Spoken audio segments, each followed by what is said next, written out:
네, 윤석열 대통령에 대한 탄핵 소추안 가결 이후 국정 현안이 한두 가지가 아닌데요.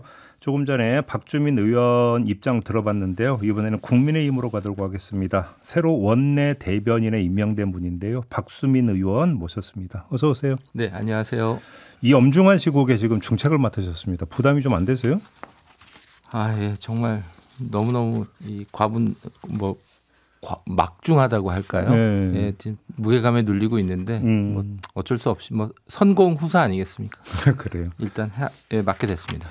지금 그 탈당하는 당원들이 줄을 잇고 있다. 이런 보도까지 나왔는데 지금 당 분위기는 좀 어때요?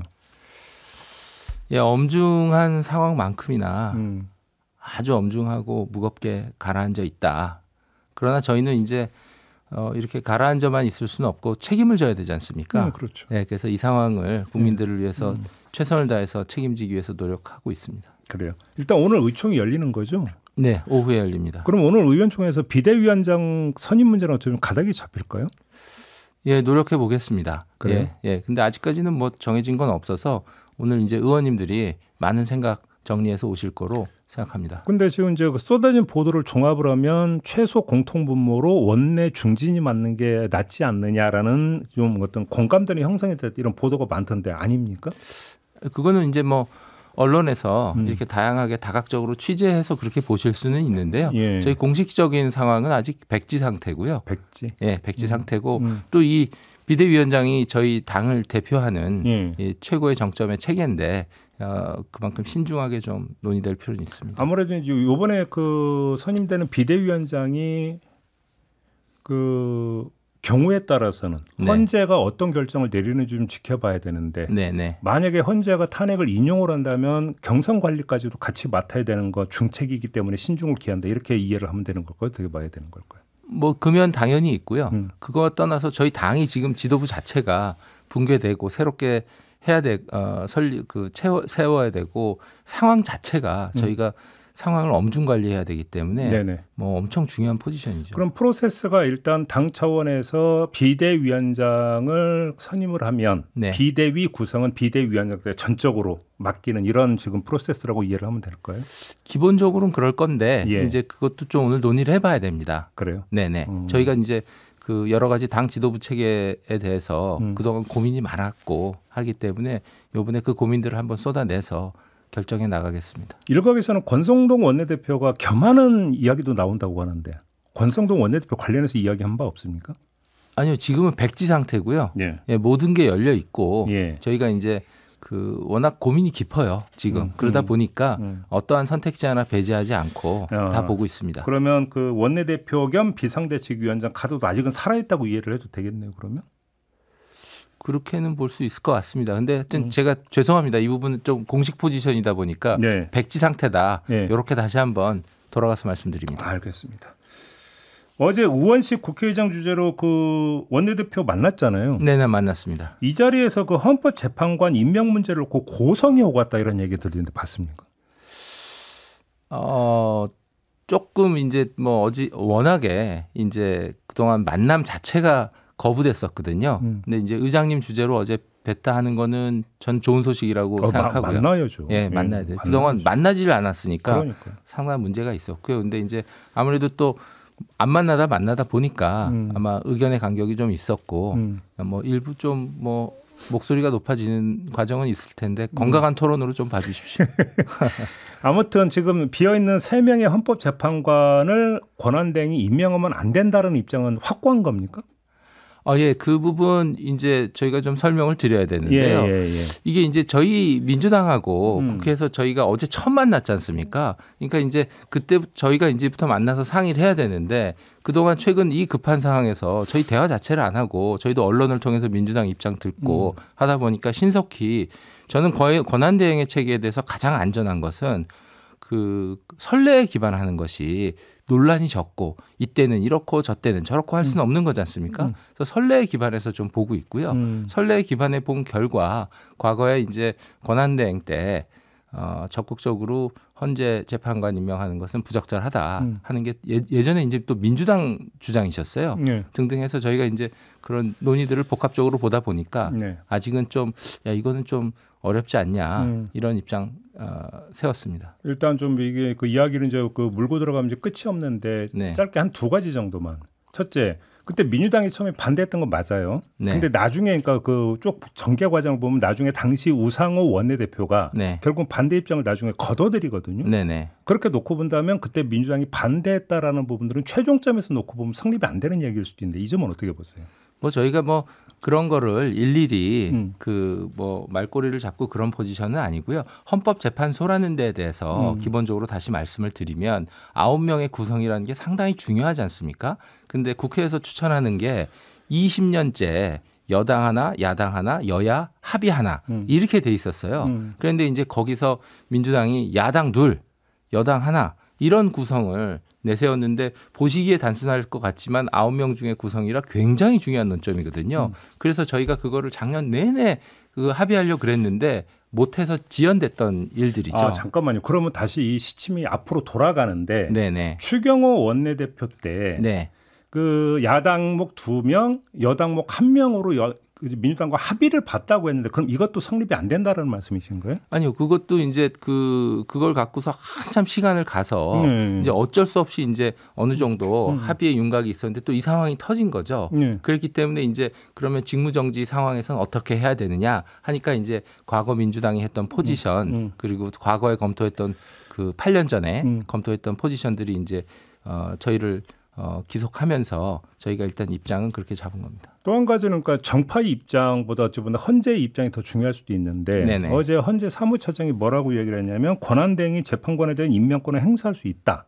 국회 출석 이렇게 명시적으로 이야기를 했거든요. 이 점은 고려 안 하십니까? 그거는 좀 맥락을 전체적으로 좀 따져보고 저희가 해야 될 부분이고요. 동시에 이제 헌법재판소에서 저희도 좀 놀란 부분인데 6인 체제로 심판이 가능하다.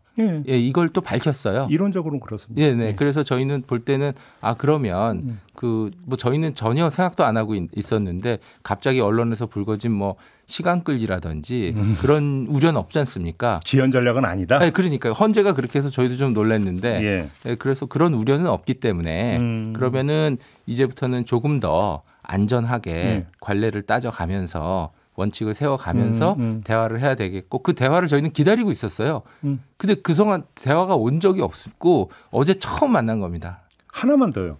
지금 민주당 같은 경우는 만약에 이게 그 여당하고 합의가 안 되면 독자적으로 인사청문회 열어가지고 임명동의안 처리할 태세거든요. 이렇게 가면 어떻게 대응하실 계획이세요? 저희는 지금 뭐 그건 권한대행이 그거를 적극적으로 행사할 수 없는 이 국가 원수로서의 좀 적극적 권한이기 때문에 그렇게 보고 있기 때문에 이게 좀 그렇게 안 해주셨으면 좋겠죠. 이게 대화로 계속 풀어가야 되는데. 바로 그건데요. 그래서 지금 예를 들어서 이재명 대표가 제안했던 그 국정안정협의체 있잖아요. 지금 관성동 원내대표는 거부하시지 않았습니까? 꼭 거부를 했어야 될까요? 일단 좀 가동을 시키면 안 되나요? 지금 합의를 상당히 강조하셨잖아요. 협치의 틀이 작용한다는 거 그거 대단히 확인할 것이고 그것도 저희한테 먼저 어떤 구체적인 상의를 주셨어야 되는데 일단 저희는 저희가 기존에 해오던 정책 기조라든지 임명해 놓은 장관들이 이제 다 있으시잖아요. 그러니까 저희는 당정 협의를 신속히 해야 됩니다. 그래서 당정 협의를 재개하고 있고 그거와 별개로 이제 또 저희가 협치에 틀이 형성이 된다. 그거 기본적으로 환영합니다. 환영합니까? 기본적으로 환영하는데 이재명 대표께서 제안하신 게 약간 일단 지금 초법적인 거거든요. 그래서 저희는 국회의장 주재로 한다든지 주도로 한다든지 가급적 이제 국회 교섭단체 중심으로 해서 여야가 한다든지 이런 식의 저희는 조금 어떤 법적 틀에 그래도 좀 가까운 그리고 중립적이고 국회의장님이라든지 이런 쪽에 저희는 생각을 더 하고 있어서 내용면으로 가면 좀 달라요. 그래서 저희가 일단 찬성할 수는 없었어요. 이전 정부에서도 보면 여야 어떤 대통령까지 포함하면 대표회담에 이런 데서 나왔던 도출됐던 합의점이 뭐냐면 여야정 국정협의체를 가동한다. 이 합의가 여러 번 있었어요. 실천이 안 됐을 뿐이지. 근데 그러면 이재명 대표의 국정안정협의체도 그 이전 개념의 여야정 국정협의체 그냥 이 개념으로 받아들이면 안 되는 겁니까? 예, 뭐 모든 건 가능합니다. 근데 이제 지금 요번에 이 엄중한 계엄 사태 전 대화가 거의 안 되고 일방적으로 그 무차별적인 저희는 탄핵, 특검 이런 걸 당했었고 요번 상황에서도 안타깝게도 이 고통스러운 11일 동안 저희가 거의 대화를 못 당했어요. 네, 그래서 그런 상태에서 갑자기 툭툭 나오고 그것이 초법적이고 그 대통령 권한대행의 그 권한 행사라는 게 굉장히 예민한 관례와 선례를 남길 수 있는 것이니까 저희는 지금부터는 좀 정확하고 안전하게 하기 위해서 다방면으로 보고 있고 그래서 지금 당정협의가 돌아가고 여야가 일단 협치를 원내대표 어제 처음 만난 거잖아요. 그런 것부터 가동이 되면서 논의가 돼야 되겠죠. 대화가 필요하다는 것은 지금 당위를 넘어서 거의 절실한 과제인 것 같고 맞습니다. 거기에는 뭐 100% 누구나 동의할 것 같고 그래서 오늘 그 권성동 원내대표가 이재명 대표 만나잖아요. 네, 만납니다. 그냥 그 인사 정도만 하고 헤어지는 겁니까? 아니면 깊숙하게 현안 논의가 좀 되는 겁니까? 예, 뭐 이것도 또 죄송스럽게도 처음 만나는 거라 저희가 어떻게 예측하기는 좀 어렵고 뭐 다행히 최선 다해 보겠습니다. 그러니까요. 네. 좀 얘기가 좀 진척이 됐으면 좋겠다. 네네. 이런 아마 그 소망을 갖는 분들이 좀 많을 것 같아요. 네, 저희 역시 마찬가지입니다. 거부권 행사 문제는 어떻게 풀어야 된다고 생각하세요? 법률안 거부권이요. 법률안 거부권은 좀 다릅니다. 그러니까 거부라는 단어 자체가 적극적으로 권한대행이 권한을 행사하는 거 아니냐 이렇게 어감이 갈 수 있는데 그렇게 보실 수는 없고요. 행정부에서는 법안을 집행하지 않습니까? 그래서 그게 논리적으로 이것이 문제가 있으면은 거부할 수밖에 없는 것이고 이 문제가 없으면 당연히 집행해야 되는 것이고 그러니까 그거는 어떤 건 바이 건으로 논리의 문제이지 그냥 권한대행이니까 무조건 안 한다 이렇게 볼 수는 전혀 없는 거고 그래서 저희도 과거 선례를 찾아보니까 또 과거에 두 건이 있었죠. 두 건이 있었습니다. 그래서 이거는 그 개별 법안별로 논리적으로 따져봐야 된다. 이렇게 봐야 되겠습니다. 그거는 그럼 이제 건 바이 건으로 사례마다 다를 수 있다. 어떤 건 수용할 수도 있고 어떤 건 거부권 행사할 수도 있다. 그렇죠. 조금 전에 인터뷰했던 박주민 의원 같은 경우는 이제 개인 의견을 전제로 어떤 이야기를 했냐면 그래서 양곡관리법 같은 경우는 어차피 법이 실질적으로 시행되는 것은 내년 추수 때 아니냐. 그러면 시간이 있으니까 일단 거부권 행사하지 말고 공포를 한 다음에 국회에서 여야가 머리를 맞대고 정 문제가 있던 그 개정을 다시 하면 되는 거 아니냐. 이런 의견을 주는데 어떻게 생각하세요? 어떤 그 새로운 대안들을 주신다는 데 대해서 일단 기본적으로 대단히 환영하고요. 그러나 법을 공포해 놓고 문제가 있으니까 고치자 하는 것보다는 일단 그런 문제들이 있으면 빨리 저희가 다시 법안을 만들어서 올리면 되지 않습니까? 저희 여야가 많이 논의해온 논점이기 때문에 이게 문재인 대통령 때도 안 하셨던 거잖아요.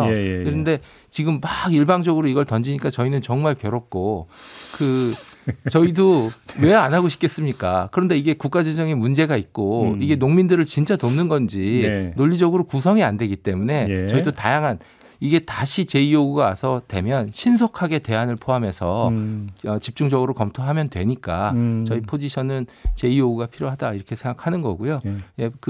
하여튼 일단 공표하고 논의하자는 것보다도 논의를 조금 더 해서 개정 여지를 한다 그 부분에 저희는 또 방점 두고 싶습니다. 그럼 일단 기존의 채널인 당정협의는 지금 가동이 되고 있습니까? 이제 가동을 시작했고 그래서 저희 권성동 원내대표께서 이제 권한대행서부터 대통령 권한대행서부터 쭉 만나가고 있습니다. 알겠습니다. 지금 이제 권성동 원내대표 이제 그 대표 자리가 비어 있는 상태이기 때문에 이 질문까지 안 드릴 수가 없는데 한동훈 전 대표. 일단 지금 대표적 사퇴한 걸로 가름이 되는 겁니까? 아니면 더 이어지는 예를 들어서 당 일각에서는 징계가 필요한 거 아니냐 이런 주장도 나오더라고요. 혹시 이런 것도 검토가 될 수 있는 겁니까? 거기에 대해서 저희 지금 너무 급박해서 뭐 그런 공식 포지션은 전혀 없고요. 여기서는 뭐 제 개인 의견 말씀드릴 수밖에 없는 것 같은데, 뭐 어쨌거나 뭐 결과가 어떤 사태로 나왔는데, 사태로 나왔지만 글쎄 뭐 다양한 목소리는 있습니다. 저희가 생각보다 다양한 목소리가 있는 민주주의 정당이에요. 그래서 다양한 목소리는 있을 수 있는데 제 개인 의견을 전제한다면 뭐 하여튼 일단 새로운 지도부를 세워서 여러 가지 현안을 수습해 가는 것이 국민들에 대한 도리다 이렇게 좀 말씀드리고 싶습니다. 과거에 지금 매달릴 때가 아니다. 네네네. 그러면 예를 들어서 계엄 선포 이전에 이제 그 당 안에서 최대 문제였던 당원 게시판 문제라든지 이런 것들 일단 그냥 덮어두자 이런 취지의 말씀으로 이해를 해도 되는 걸까요? 그거는 제가 다 책임있게 답변 드릴 수 있는 사안은 아닌데 개인 의견이시죠. 네, 개인 의견인데 저는 개인 의견인데 지금 국민을 위해서는 지금 하루하루가 새로운 상황과 현안들 아닙니까? 이 엄중한 상황 거기에 저희가 좀 당력을 더 쓰는 게 맞지 않을까? 저는 이런 생각합니다. 알겠습니다. 오늘 말씀 여기까지 좀 나누고요. 앞으로 좀 종종 출연 부탁드리겠습니다. 감사합니다. 네, 고맙습니다. 네네, 감사합니다. 네, 국민의힘의 새 원내대변인 맡게 된 박수민 의원과 함께했습니다.